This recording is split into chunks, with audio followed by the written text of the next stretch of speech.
아멘, 아멘, 할렐루야. 이 밤에 또 우리로 기도하게 하시는 주를 찬양합니다. 모든 영광을 주님께 올려드립니다.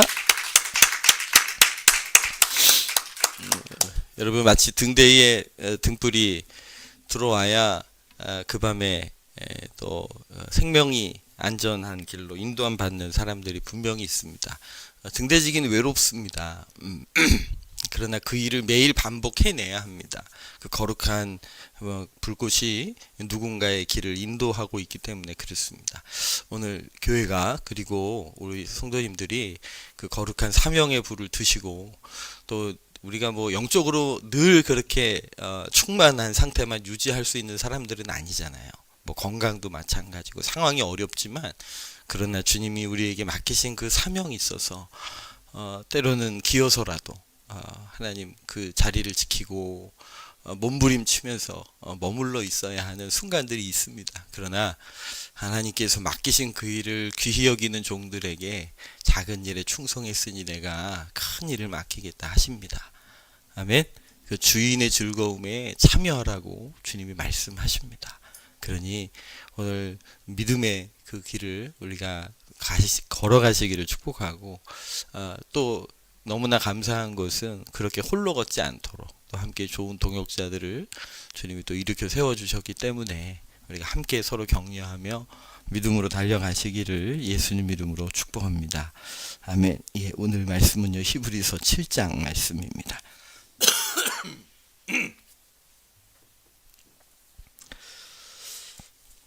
히브리서 7장 우리 21절에서 25절까지 말씀인데요. 우리 23절부터 25절까지 말씀을 함께 봉독하도록 하겠습니다. 히브리서 7장입니다. 제가 가진 성경은 신약 359페이지입니다. 359페이지 히브리서 7장 23절에서 25절 하나님의 말씀입니다. 제사장 된 그들의 소유가 많은 것은 죽음으로 말미암아 항상 잊지 못함이로되, 예수는 영원히 계심으로 그 제사장 직분도 갈라지 아니하느니라. 그러므로 자기를 힘입어 하나님께 나아가는 자를 온전히 구원하실 수 있으니,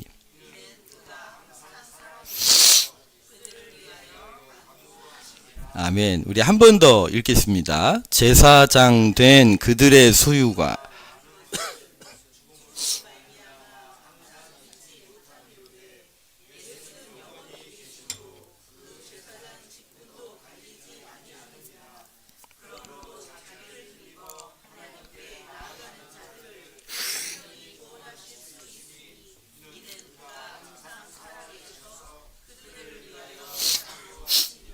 아멘. 아멘. 하나님 아버지, 오늘도 우리 주 예수 그리스도께서 교회의 머리심으로 우리에게 말씀하여 주옵소서. 우리에게 듣고 깨닫는 마음 주시되, 주의 종이오니 주의 말씀대로 이루어지이다 고백하며 나아가는 종들 되게 하옵소서.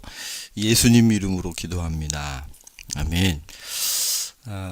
하나님의 말씀 앞에 그 두렵고 떨리는 마음으로 섭니다.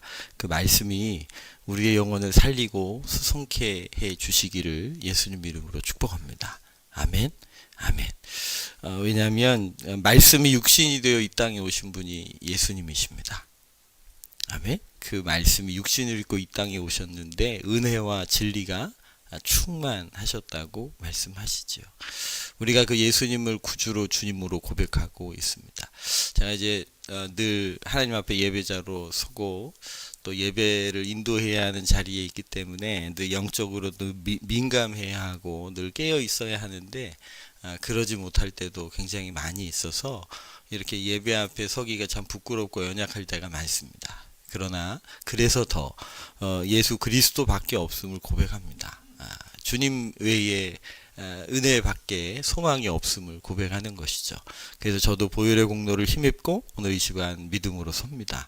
오늘 저와 우리 공동체에게 주님이 베푸시고자 하신 음성이 우리의 영혼을 살리고 그 말씀 앞에서 승리하시기를 예수님 이름으로 축복합니다. 오늘 이 히브리서 7장 말씀은요, 예수님이 어떻게 대제사장이 되셨는가, 그 근거를 구약을 믿고 의지하는 유대인들에게 또 유대인 출신의 그리스도인들에게 설명하고 있습니다. 그래서 멜기세덱의 반차를 쫓는 또 다른 제사장, 그러니까 레위 안에 있는 아론의 자손들 외에는 대제사장이 될 수 없는데 하나님께서 또 다른 제사장을 세우신 이유가 이미 구약에 예언되어져 있다. 그 근거로 시편 110편 1절과 4절 말씀을 근거로 하여 멜기세덱의 반차를 쫓는 영원한 대제사장이신 예수 그리스도를 설명하고 소개하고 있습니다. 한 번 더 읽겠습니다. 시편 110편 1절과 4절 말씀입니다. 같이 읽을까요? 여호와께서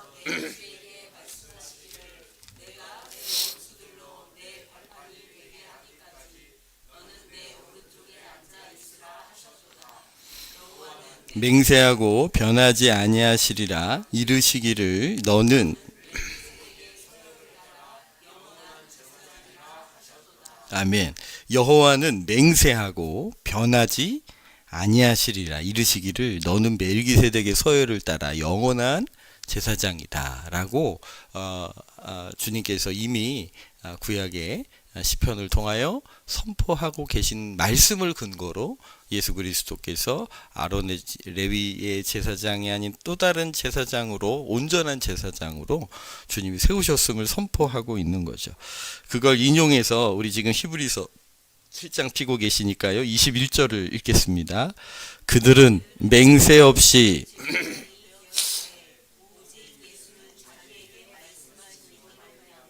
맹세로 되신 것이라 주께서 맹세하시고 뉘우치지 아니하시리니 내가 영원히 제사장이라 하셨도다. 그러니까 예수님이 제사장이 되신 이유는 하나님이 레위인들은 맹세 없이 되었으나 예수님이 제사장이 된 것은 하나님이 맹세하사 약속하셔서 된 것이다. 그래서 말씀으로 세워진 그래서 16절에 보면 육신에 속한 계명의 법이 아니라 오직 불멸의 생명의 능력을 따라 되었는데 이게 그 능력과 함께 약속으로 되신 것이다. 그러니까 능력, 생명의 능력 그리고 약속의 말씀으로 되신 것이다. 그리고 또 하나를 강조하는 것이 영원히 제사장이라 하였도다. 라는 말씀을 또 하나 이제 붙들게 하십니다. 하나님의 맹세로 됐을 뿐 아니라 그분은 우리에게 영원한 제사장이시다. 계속 레위인들과 이제 그 비교를 하는 것이죠. 그래서 23절에 가면 제사장 된 그들의 수요가 많은 이유가 있다. 왜 그럴까요? 레위 출신의 제사장들은 죽지요. 영원하지 못하니까요. 그러니까 수요가 많을 수밖에 없는 거예요. 왜냐하면 죽어서 아무도 없으면 제사가 이루어질 수가 없잖아요. 그러니 영원하지 않은 인생, 연약한 인생이 제사장이 되었으니 그 수가 많을 수밖에 없다. 그러나 24절에 예수는 영원히 계심으로 그 제사장 직분도 이제 갈리지 않아. 단 한 분의 제사장이신 예수 그리스도께서 우리의 구세주이신 것을 이제 선포하고 계시는 거죠. 예수님이 그러실 수밖에 없고 또 그러실 수 있는 건 영원하신 제사장이심을 믿으시기를 바랍니다. 영원하신 하나님이심을 믿으시기를 바랍니다. 사실은 우리가 신실함을 이야기할 때 여러분 하나님이 신실하십니까? 아멘. 성경은 하나님의 신실하심을 이야기합니다. 믿음직스러움을 이야기하십니다. 그분이 우리의 반석 되시고 피할 바위 되심은 우리가 피했는데 거기 반석이라 여겼는데 근데 만약에 그게 반석이 아니라면 어떻게 될까요?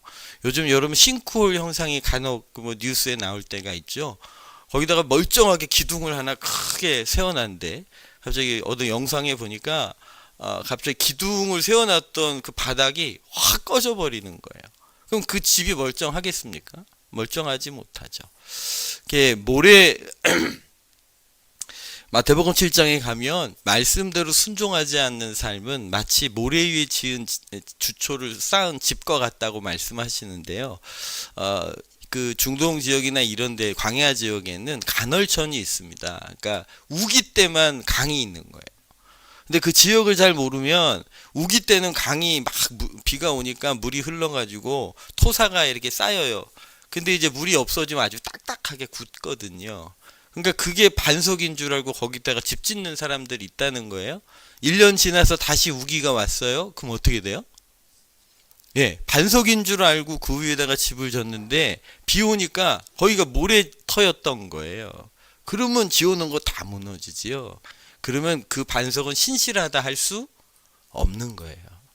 우리가 하나님을 향해 신실하다 하고 우리가 그분의 말씀을 붙잡는 이유는 2000년 전에 주신 말씀이나 지금이나 그 말씀이 동일하다고 우리가 믿을 수 있는 것은 하나님이 영원하신 분이시기 때문인 거예요. 만약에 그분의 시간에 한계가 있는 분이라고 하면 2000년 전에 믿은 그때 계셨던 그 하나님이 2000년 후에 계신지 안 계신지 우리가 확신할 수 없다면 그 말씀을 맹세한들 그게 어떻게 신실하게 이루어질 수 있겠습니까? 그러니까 하나님이 신실하시려면 영원하셔야 합니다. 그래야만 지금 과거에 우리 믿음의 선배들의 그 믿음이 증거가 되는 거고 그 믿음을 우리가 또 증거로 받을 수 있는 것이고 우리의 자녀들에게도 그 믿음을 양육하고 세워줄 수 있어야 하는 이유는 또 그들에게도 신실하시고 영원하신 하나님이시기 때문인 거죠. 그 신실하심을 그 영원하심을 이제 바라보게 되시기를 예수님 이름으로 축복합니다. 12월에 대강절을 보내면서 누가복음 1장 말씀을 이제 계속 이제 함께 묵상을 했었는데요. 그 말씀 가운데 저에게 하나님이 참 위로하면서 주셨던 말씀이 누가복음 1장 51절부터 55절 사이 말씀이었는데요. 이 마리아 찬가라고 불려지는 구절입니다. 같이 한번 읽을까요? 그의 팔로 권세 있는 자들 그 위에서 내리치셨으며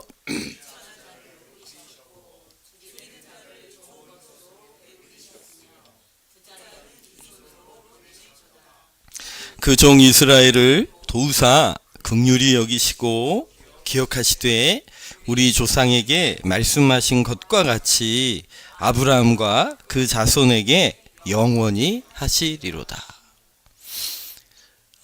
이 말씀을 묵상하던 쯤에 말씀을 읽는데요. 갑자기 하나님이 제 영혼을 이렇게 확 비추시는 것 같았어요. 제가 불안해하고 있더라고요. 그때가 어쨌든 12월이고 이제 2025년도를 또 준비하는 때였고 대강절을 준비하는 때였고 목회자여서 막 그 성도님들에게 막 주님을 묵상하세요. 오실 주님을 묵상하시라고 막 대림절 설교도 하고 뭐 새벽 기도도 하고 뭐 그러고 있었지만 사실은 제 마음이 늘 분주한 거예요. 왜냐하면 뭔가 계속 준비해야 될 때잖아요. 설교해야죠. 뭐 프로그램 짜야죠. 뭐 이게 뭔가를 계속 해야 되니까 분명히 때마다 시마다 저에게 하나님께서 정말 말할 수 없는 은혜를 베풀어 주신 것을 고백합니다. 주일날 설교를 하고 제가 설교한 영상을 다시 잘 못 보는 편입니다. 저희 집 가족들도 잘 못 봅니다. 손발이 오글거린다는 거예요. 네. 근데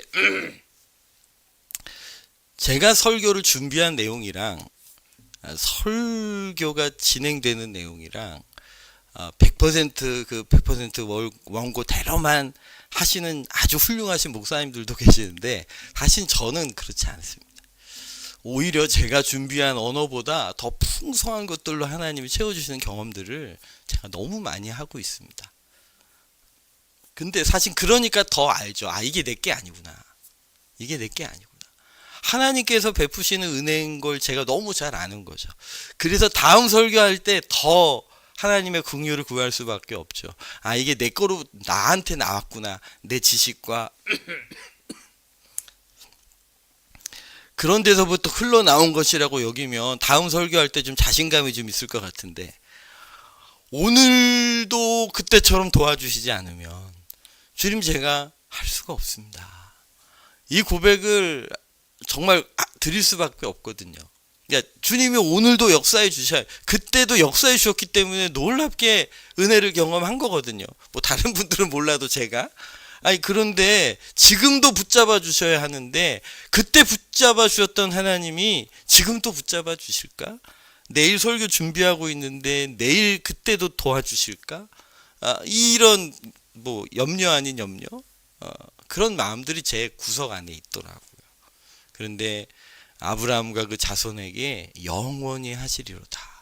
근데 이 말씀이 제 영혼을 이렇게 확 비치시는 것 같았어요. 네가 염려하고 있구나. 과거에 도우셨던 하나님이 지금도 도와주실까? 내일 또 도와주실까? 당연히 가져야 할 믿음인데, 목회자인 저조차도 그 순간순간 주님이 안 도와주시면 전 정말 아무것도 못하는데, 그러니까 막 두려워하고 염려하고 있는 마음. 그러니 2025년도 한 번도 걸어보지 못했는데 또 하나님께서 정말 이 긍휼을 또 빛나는 교회 위에 부어주실까? 그 신비한 역사로 여기까지 왔는데, 정말 누가 몸부림쳐가지고 빛나는 교회가 여기까지 온 게 아니라 하나님이 정말 기이한 도우심으로 여기까지 인도해 주신 것인데, 그 은혜가, 그 긍휼이 내년에도 또 우리에게 부어주실까 하는 그런 어리석은 염려들이 이게 제 마음 가운데, 목회자인 제 마음 가운데 있었던 거더라고요. 근데 주님이 제 영혼을 비추시는 것 같았어요. 영원히 하시리로다. 할렐루야. 영원히 하시리로다. 아멘. 아멘. 주님이 위로하시고 격려 하시는 마음이었습니다. 저는 이제 마리아 찬가가 참 좋습니다.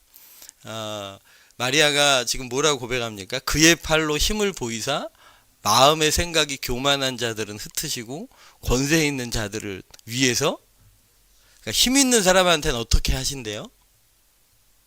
네, 교만한 자들은 흩으시고 권세 있는 자들은 그 위에서 내리치시고, 힘이 없는 저 같은 사람한테는 어떻게 하시고요? 비천한 자는 높이시고 줄이는 자는 좋은 곳으로 배부르셔. 또 부자는 또 빈손으로 보내셨대요. 야, 우리 하나님, 부자들이 읽으면 좀 이렇게 불편스러울 만한 구절이 될 수 있을 텐데, 이게 저 같은 사람이 읽기에는 너무 위로가 되는 거예요. 할렐루야. 너무 편파적이신 것 같아요. 근데 이게 마리아의 고백인 거죠. 비천한 중에 머물러 있었던 왕족이지만 정말 죽은 듯 살아야 하기 때문에, 그 갈릴리에서도 무시당하는 나사렛에서 쥐죽은 듯이 살아가고 있는 다윗의 후손에게 하나님이 찾아오신 것이죠. 그리고 그 메시아의 영광을 그에게 덧입혀 주신 것 아닙니까? 그러니 마리아의 입장에선 이런 찬양을 할 수밖에요. 그의 팔로 힘을 보이셔가지고 마음의 생각이 교만한 자는 흩으시고 권세 있는 자 내리치시고, 오히려 나 같은 비천한 자를 높이셨고 줄인 자는 배불리시는 주님이심을 찬양하고 있는 것이죠. 할렐루야. 비슷한 찬양이 우리 그 사무엘의 엄마의 그 찬양이 사무엘상 2장에 나오는데요. 비슷합니다. 두 말씀을 같이 펴놓고 이렇게 보시면, 근데 이것이 구원의 노래거든요. 여러분, 하나님이 우리를 구원하십니다. 하나님이 우리를 도와주십니다. 물론 여러분, 지금 오늘 이 금요 예배를 드리는 여러분들 중에는 하나님이 도와주시지 않아도 되는 분들은 단 한 분도 없습니다.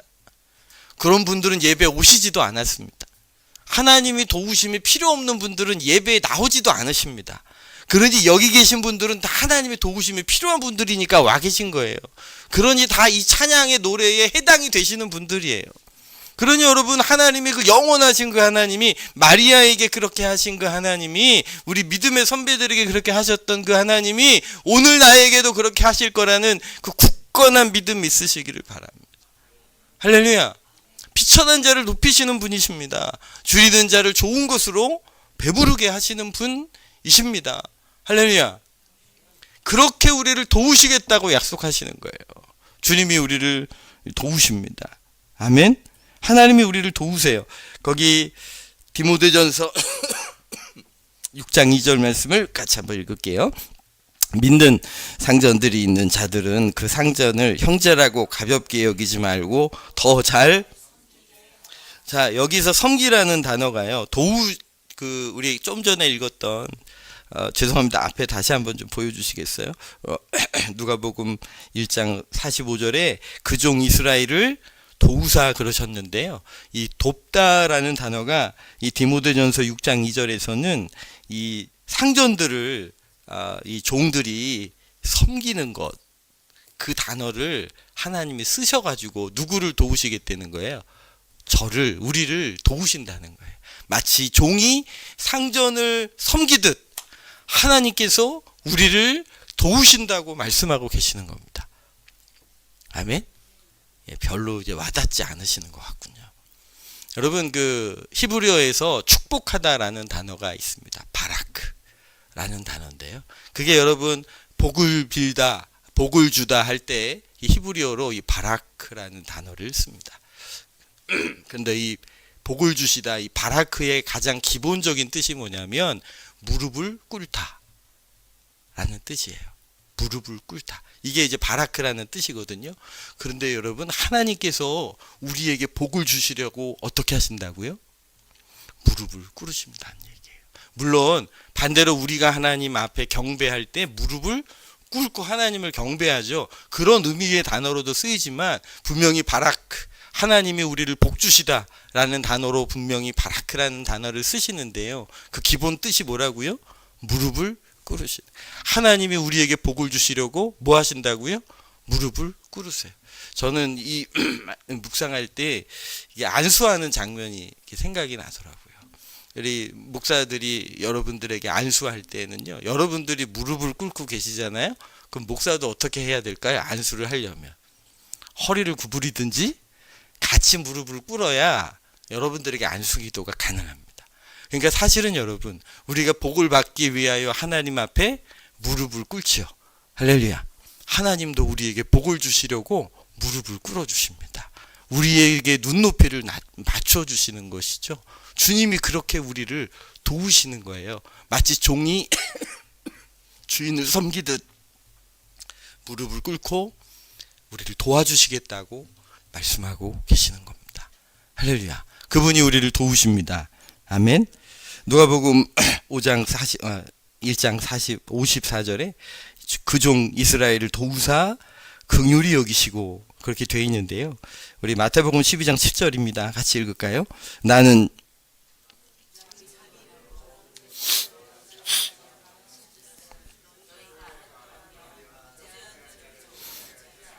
긍휼히 여기시다라는 단어가 자비롭다, 동정심을 베풀다 라고 표현되는데요. 사전에 보면 적극적인 자비이라고 이렇게 굳이 이제 설명이 되어 있습니다. 하나님 우리를 긍휼히 여기시는데요. 그냥 지나가다가 어려워하는 사람, 에휴 쯔쯔쯔 그냥 혀차고 지나가는 그런 긍휼이 아니라 하나님의 긍휼은 적극적인 자비예요. 그러니까 그냥 있을 수 없는, 그래서 뭔가라도 도와주려고 하는 그 가슴이, 그 타오르는 가슴으로 바라보는 마음인 거죠. 하나님이 우리에게 원하는 자비가 그런 자비고, 하나님이 우리에게 베푸시는 자비가 그런 자비입니다. 그냥 두고 볼 수가 없는 마음이에요. 두고 볼 수 없는. 우리 지금 오늘 선교사님 함께 예배드리고 계시는데, 선교사님은 왜 중국까지 가셨을까요? 선교사님은 왜 티벳까지 가셨을까요? 왜 굳이 다른 언어들 많으니까 그 언어 배워서 성경 읽으세요 해도 될 텐데, 왜 굳이 그 사람들 언어로 성경을 번역하시려고 그렇게 애쓰시는 걸까요? 왜 굳이? 그냥 두고 볼 수가 없는 마음인 거예요. 그게 예수님의 마음인 거예요. 여러분, 하나님 우리를 도우시는데요, 그냥 혀 한번 뜨뜨뜨 차주고 지나가다가 동정하듯 동젓 한 입 던져주시고 그렇게 해도 괜찮으실 텐데, 그렇게 하지 않으신다는 거죠. 그냥 있을 수 없는 그 자비의 끝이 십자가이지 않습니까? 돕다가 뭐까지 내어주셔서 우리를 도우셨냐면 당신의 생명까지 내어놓고 우리를 도우신 거예요. 그 종 이스라엘 도우사 긍휼히 여기시고 기억하시되 라는 단어가 있는데요. 출애굽기 2장 24절 말씀입니다. 25절 같이 한번 읽을까요? 하나님이 그들의 고통 소리를 들으시고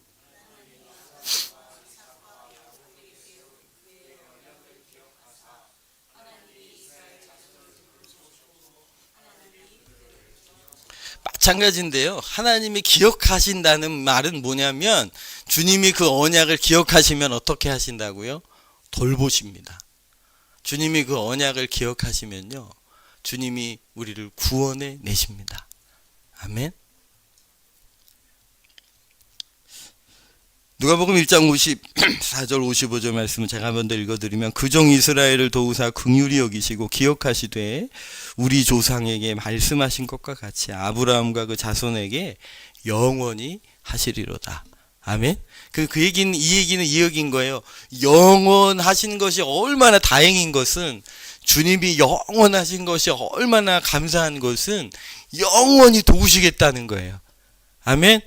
영원히 긍휼히 여기시겠다는 거예요. 그때는 긍휼히 여겼는데 오늘은 아니야 라고 말하지 않으신다는 거죠. 그때 긍휼히 여기신 그분이 영원히 긍휼히 여기신다는 거예요. 그때 기억해 주신, 여러분, 그래서 우리 과거에 그 눈물 나는 그날에 우리를 도우셨던 그 은혜가 있잖아요. 아무도 나를 알 수 없는 순간에 하나님이 나를 도우셨던 그 기억들이 있잖아요. 제가 이제 개척을 준비하면서 제가 이제 SNS에 저의 어떤 뭐 이야기나 삶을 올리는 거 굉장히 힘들어하는 사람이에요. SNS 절대 안 하던 사람이거든요. 근데 이제 개척을 준비하면서 교회에 사표를 낼 때가 점점점 가까이 오면서 제가 페이스북을 시작을 했는데요. 하루에 글을 막 3개씩 4개씩 막 올리고 있는 거예요. 그래서 내가 지금 뭐 하고 있는 거야? 이렇게 봤더니, 제가 왜 자꾸 SNS에 자꾸 글을 올리는가 봤더니, 제가 이제 사표를 내고 그 큰 교회에서 사표를 내고 이제 개척하겠다고 나와버리면 사람들이 저를 기억하지 못할 것 같은 거예요. 그게 두렵더라고요. 사람들이 나를 기억하지 않을까. 그런 두려움이, 죄송합니다, 목회자 마음 안에 그런 염려가, 근심이, 두려움이 있더라고요. 그러니까 자꾸 나 봐라, 나 여기 있다 막 그러고 지금 SNS에다가 막 글을 올리고 있는 거예요. 그런데요, 하나님이 기억하시는데요, 영원히 하신답니다. 사람들은 다 잊어도 나를 기억해내시는 하나님이 계시다는 거예요. 그러니 영원하신 하나님을 의지하시기를 예수님 이름으로 축복합니다. 이 영원하다는 단어를 찾아보니까요, 깨지지 않는 시간이라고 표현이 되어 있더라고요. Unbroken time, age. 깨지지 않는 시간, 영원한. 여러분, 근데요, 하나님의 사랑이 깨지지 않는 사랑입니다. 우리 시편 31편 16절 그리고 33편 18절 19절 같이 한번 읽겠습니다.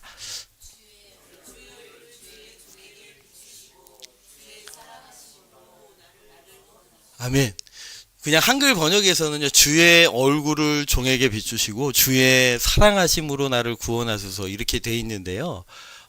NIV 성경을 보시면 주의 사랑하심으로, 근데 이 사랑이 unfailing love예요. 실패함이 없는 사랑. 할렐루야. 저는 굉장히 감격스러웠는데 여러분들은 별로 감격이 안 되는 것 같습니다. 여러분, 하나님의 사랑은 실패하지 않습니다. 하나님의 사랑에는 실수가 없습니다. 제가 어렸을 때 우리 애기들하고 같이 놀아주면 5분 내에 울렸습니다. 네, 왜 울렸냐면, 이제 침대에서 막 이렇게 돌려주다가 놓친 거예요. 죄송합니다. 네. 그러니까 막 우는 거예요. 여러분, 아빠가 그걸 일부러 놨겠어요. 제가 그렇게 나쁜 아빠는 아닐 거라고 생각이 드는데, 의도하진 않았지만 제가 그걸 놓쳤어요. 이렇게 벽에 부딪혀가지고 막 애가 자지러지게 우는 거죠. 제가 잘못했죠. 저의 사랑은 실패해요. 저의 사랑은 실수할 때가 많아요. 그런데 하나님의 사랑에는요, 실수가 없으세요. 하나님의 사랑은요, 실패가 없으세요. 그래서 오늘도 예배 드릴 수 있는 거죠. 그래서 오늘도 기도할 수 있는 거예요. 시편 33편 우리 18절입니다. 여호와는 그를 경외하는 자 곧 그 인자하심을 바라는 자를 살피사 그들의 영혼을 사망에서 건지시고 그들이 굶주릴 때에 그들을 살리시는. 그 인자하심, 그 실패함이 없는 그 사랑을 바라는 자를 살피십니다. 그를 건져내십니다. 그를 굶주릴 때에 그들을 살려내십니다. 사람은 실수하고 사람은 실패합니다. 그러나 하나님의 사랑은 실수가 없으십니다. 실패하지 않으십니다. 그래서 영원하다고 말씀하시는 거죠. 오늘 여러분들의 상태와 모습과 전혀 상관없이 하나님은 영원히 우리를 도우시겠다고 말씀하십니다.